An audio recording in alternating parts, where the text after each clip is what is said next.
Praise the lord ಪ್ರಿಯರೇ, ಇಂದಿನ ವಾಚನದ ಧ್ಯಾನಕ್ಕೆ ತಮಗೆಲ್ಲರಿಗೂ ಸ್ವಾಗತ.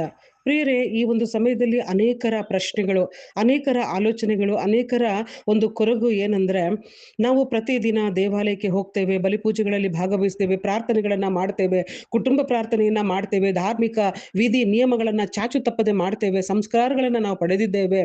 ಹಬ್ಬ ಹರಿದಿನಗಳಲ್ಲಿ ನಾವು ಯಾವುದನ್ನು ಬಿಡದೆ ಆ ಒಂದು ಹಬ್ಬದಲ್ಲಿ ಅನೇಕರಿಗೆ ನಾವು ಆಹ್ವಾನ ಮಾಡಿ ಆ ಹಬ್ಬಗಳನ್ನ ನಾವು ಆಚರಿಸ್ತಾ ಇದ್ದೇವೆ. ಆದ್ರೂ ಕೂಡ ನನ್ನ ಗಂಡ ಸರಿಗಿಲ್ಲ, ಹೆಂಡತಿ ಸರಿಗಿಲ್ಲ, ನಮಗೆ ಒಂದು ಒಳ್ಳೆಯ ಆರೋಗ್ಯ ಇಲ್ಲ, ನಮಗೆ ರೋಗ ಸೌಖ್ಯ ಆಗ್ತಾ ಇಲ್ಲ, ಕೆಲಸದಲ್ಲಿ ಉನ್ನತಿ ಇಲ್ಲ, ಮಕ್ಕಳು ಕಲಿತಾ ಇಲ್ಲ, ಹೇಳಿದ ಮಾತನ್ನ ಕೇಳ್ತಾ ಇಲ್ಲ. ಯಾಕೆ? ದೇವರಿಗೆ ನಮ್ಮ ಮೇಲೆ ಕರುಣೆ ಇಲ್ವೇ? ಅವರು ನಮ್ಮ ಈ ಎಲ್ಲ ಕಾರ್ಯಗಳನ್ನ ನೋಡ್ತಾ ಇಲ್ವೇ? ನಮ್ಮ ಈ ನೋವು, ನಮ್ಮ ಈ ಕಷ್ಟ, ನಮ್ಮ ಈ ಸಮಸ್ಯೆಗಳ ಕೂಗು ಅವರಿಗೆ ಕೇಳ್ತಾ ಇಲ್ವೇ? ಇದಕ್ಕಿಂತಲೂ ಮಿಗಿಲಾಗಿ ನಾನು ಏನ್ ಮಾಡ್ಬೇಕಾಗಿತ್ತು? ಅನೇಕರ ಜೀವಿತದಲ್ಲಿ ಅದ್ಭುತ ಮಹತ್ಕಾರ್ಯಗಳಾಗ್ತಾ ಇದೆ, ನನ್ನ ಜೀವಿತದಲ್ಲಿ ಯಾಕೆ ಆಗ್ತಾ ಇಲ್ಲ ಅನ್ನುವಂತ ಒಂದು ಪ್ರಶ್ನೆ ಇದೆ. ಶಾಂತಿ ಇಲ್ಲ, ಸಮಾಧಾನ ಇಲ್ಲ, ಎಲ್ಲ ಇದ್ರೂ ಕೂಡ ನೆಮ್ಮದಿ ಇಲ್ಲ. ಇಂಥ ಜೀವಿತದಲ್ಲಿ ಇರುವ ಪ್ರತಿ ಒಬ್ಬರಿಗೂ, ಈ ರೀತಿಯಾಗಿ ಪ್ರಶ್ನೆ ಮಾಡ್ತಾ ಇರುವಂತ ಅಥವಾ ಮಾಡದೇ ಇರುವ ಪ್ರತಿಯೊಬ್ಬರಿಗೂ ಇಂದು ಮೊದಲನೇ ವಾಚನದಲ್ಲಿ ಮೀಕ ಪ್ರವಾದಿಯ ಮುಖಾಂತರ ದೇವರು ಹೇಳ್ತಾ ಇದ್ದಾರೆ, ನಿಮ್ಮನ್ನ ಈಜಿಪ್ಟ್ ದೇಶದಿಂದ ನಾನು ಕರೆತಂದೆ, ದಾಸತ್ವದ ಬಂಧನದಿಂದ ನಿನ್ನನ್ನ ಬಿಡುಗಡೆ ಮಾಡಿದೆ. ಹೌದು ಪ್ರಿಯರೇ, ನಾವು ಇಂದು ನಮ್ಮ ಜೀವಿತದಲ್ಲಿ ಭೌತಿಕವಾಗಿ, ಲೌಕಿಕವಾಗಿ ಆಗಬೇಕಾದ ಕಾರ್ಯಗಳಿಗಿಂತಲೂ ಹೆಚ್ಚಾಗಿ ಆತ್ಮೀಕವಾಗಿ ದೇವರು ಮಾಡಿರುವಂತಹ ಆ ಕಾರ್ಯದಲ್ಲಿ ನಾನು ವಿಶ್ವಾಸ ಇಡಬೇಕು.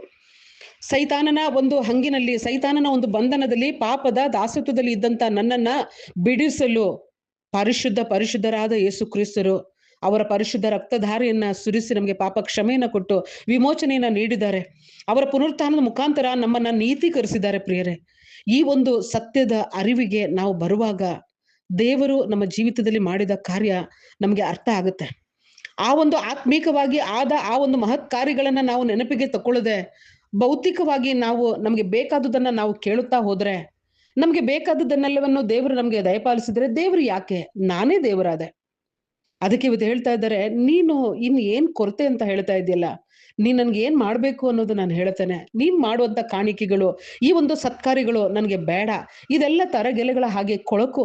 ನನಗೆ ಬೇಕಾಗಿದ್ದು ನಿನ್ನ ಒಂದು ನೀತಿಯ ನಡವಳಿಕೆ, ನಿನ್ನ ಒಂದು ಕರುಣೆ ತೋರೋದ್ರಲ್ಲಿ ನೀನು ತೋರಿಸ್ಬೇಕಾದ ಆಸಕ್ತಿ ಮತ್ತು ನನ್ನ ಮುಂದೆ ನಮ್ರತೆ, ನನ್ನ ಮುಂದೆ ನೀನು ವಿಧೇಯತೆ. ನಾನು ದಯೆಯನ್ನ ಪ್ರೀತಿಸುವಂತ ದೇವರು, ನ್ಯಾಯವನ್ನ ಪ್ರೀತಿಸುವಂತ ದೇವರು, ದೀನರನ್ನ ಉನ್ನತಿಗೇರಿಸುವವನು. ಆದ್ರೆ ನಿನ್ನ ಜೀವಿತ ಯಾವ ರೀತಿ ಇದೆ?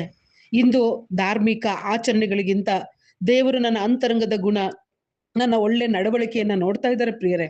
ಅದಕ್ಕಾಗಿ ಮತ್ತಾಯನ ಶುಭ ಸಂದೇಶದಲ್ಲಿ ಯೇಸು ಕ್ರಿಸ್ತರು ಹೇಳ್ತಾರೆ, ಅದ್ಭುತ ಮಹತ್ಕಾರ್ಯಗಳನ್ನ ಕೋರಿದ ಆ ಫರಿಸಾಯರು ಮತ್ತು ಧರ್ಮಶಾಸ್ತ್ರಿಗಳಿಗೆ ಅವರು ಹೇಳುವಂತ ಒಂದು ಮಾತು, ನಿಮಗೆ ಅದ್ಭುತ ಮಹತ್ಕಾರ್ಯಗಳು ಬೇಕಾಗಿದೆ.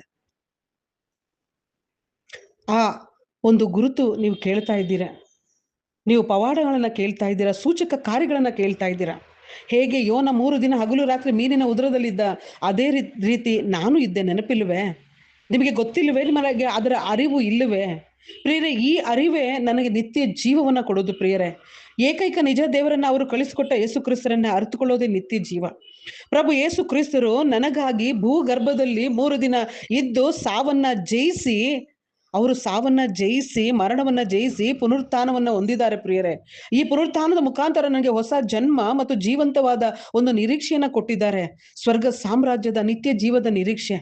ಅದು ಬಿಟ್ಟು ಅಳಿದು ಹೋಗುವ ಈ ಲೋಕದ ಲೌಕಿಕವಾದಂತಹ ಆ ಒಂದು ಆ ಅದ್ಭುತ ಮಹತ್ಕಾರ್ಯಗಳಿಗೆ ನಾನು ಇಂದು ಆಸೆ ಪಡ್ತಾ ಇದ್ದೀನಿ ಅಂದ್ರೆ, ನನ್ನಂತಹ ಮೂರ್ಖಳು ಯಾರು ಇಲ್ಲ.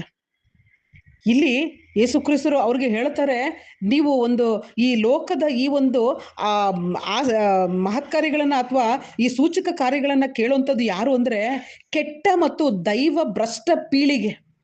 ಇವತ್ತು ನಾನು ಆ ಯೇಸು ಕ್ರಿಸ್ತರಲ್ಲಿ ವಿಶ್ವಾಸವಿಡದೆ ಅದ್ಭುತ ಬೇಕು ಅನ್ನೋದಾದ್ರೆ, ನಾನು ಯಾವ ಪೀಳಿಗೆ ಅಂದ್ರೆ ದೇವರ ಪೀಳಿಗೆ ಆಗಲ್ಲ, ಕೆಟ್ಟ ಮತ್ತು ದೈವ ಭ್ರಷ್ಟ ಪೀಳಿಗೆ ಆಗ್ತೀನಿ. ನಿತ್ಯ ಜೀವದ ಆ ಸಮಯದಲ್ಲಿ, ಆ ಒಂದು ತೀರ್ಪಿನ ದಿನ ಯೇಸು ಹೇಳ್ತಾರೆ, ನಿನಿವೆ ಪಟ್ಟಣದ ಜನರು ಮತ್ತು ಶೆಬದ ರಾಣಿ, ಆ ದಕ್ಷಿಣ ದೇಶದ ರಾಣಿ ನನ್ನ ವಿರುದ್ಧ ಸಾಕ್ಷಿ ಹೇಳ್ತಾಳೆ, ತೀರ್ಪು ಕೊಡ್ತಾಳೆ. ಯಾಕಂದ್ರೆ ಯೋನನ ಪ್ರವಾದನೆ ಕೇಳಿ ಅವರು ಪಶ್ಚಾತ್ತಾಪ ಪಟ್ಟು ಮಾನಸಾಂತರಗೊಂಡರು. ಸಲೋಮನ ಆ ಜ್ಞಾನದ ಮಾತುಗಳನ್ನು ಕೇಳಲು ಶೆಬದ ರಾಣಿ ಬಂದ್ಲು. ಆದ್ರೆ ಭೂಮಿ ಆಕಾಶಗಳನ್ನ ಉಂಟು ಮಾಡಿದ ಸ್ವರ್ಗದ ಪಿತ ದೇವರು ಯೇಸು ಕ್ರಿಸ್ತರ ನುಡಿಗಳು ನಮ್ಮ ಬಳಿಯೇ ಇದೆ. ಇಂದು ಆ ದೇವರ ವಾಕ್ಯಕ್ಕೆ ನಾನು ಕಿವಿ ಕೊಡ್ತಾ ಇದ್ದೀನ? ಕಿವಿಗೊಟ್ಟು ಮಾನಸಾಂತರಗೊಂಡು ದೇವರ ಕಡೆ ತಿರುಗಿಕೊಳ್ತಾ ಇದ್ದೀನಾ? ಇವತ್ತು ನನ್ನ ಮನಸ್ಸಾಕ್ಷಿ ಆಲೋಚಿಸಬೇಕು ಪ್ರಿಯರೇ. ನಾನು ಯಾವ ಒಂದು ಪೀಳಿಗೆ ಆಗಿದ್ದೇನೆ? ನನ್ನ ಜೀವಿತ ಯಾವ ರೀತಿ ಇದೆ? ನಾನೇ ದೇವರಾಗಿದ್ದೀನಾ? ಅಥವಾ ನಿಜ ದೇವರನ್ನ ಅರಿತುಕೊಂಡು ಅವರನ್ನ ಪ್ರೀತಿಸಿ ಅವರ ಸೇವೆಯನ್ನ ಮಾಡ್ತಾ ಇದ್ದೀನಾ? Praise the lord.